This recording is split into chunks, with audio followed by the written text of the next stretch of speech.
Well, Jeff Moon is a former assistant U.S. trade representative for China. APEC is a unique organization. It is a consensus-driven organization. It is not a decision-oriented organization. It comes together and brings together not only government people, but private business people. And I participated in it both as an official and as a private businessman. And I found it very useful because it provides an informal venue where those people can get to know each other and can have a free flow of ideas as they try to find ways to improve the conditions within the region. With the confirmation of the meeting between President Biden and President Xi Jinping, how do you think that might change U.S.-China relations? Well, I think the meeting is crucial. China suspended many bilateral contacts and dialogues in the wake of Speaker Pelosi's visit to Taiwan in August of 2022. In November of 2022, Presidents Biden and Xi agreed at Bali that they would take steps to stabilize relations. And those steps have now been taken through a series of very choreographed visits. So China is now indicating that it wants to start or restart relations in all fields.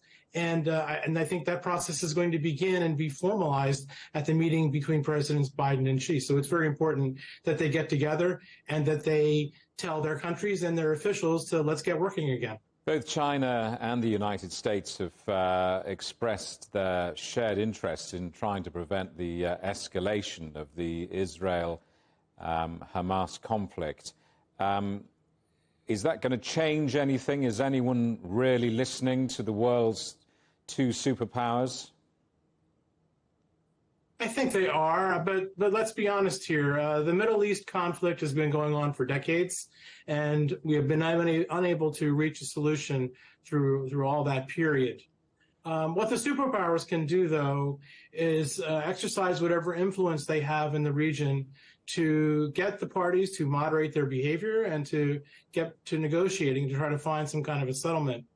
In the case of China, China has good relations with Iran, which is the sponsor of many of the factions that are at play in the current conflict. And China could play an important role by trying to moderate Iran's behavior and trying to nudge Iran into trying to be more accommodating and find some kind of solution. Okay, what would a good APEC outcome look like? What are your expectations of the outcomes of the APEC gathering? Well, I think that there are, as I said, it's a voluntary organization. Everything is done by consensus. There are a number of things that are on the table. The theme this year is inclusion and regional development. I think there could be agreements to implement voluntary programs on things like energy cooperation, perhaps on the environment and other issues that are of regional concern. But as I said, in my personal experience, the real value is the networking between the leaders and the other participants that are there. And that builds a regional community that going forward can really be a recipe for success.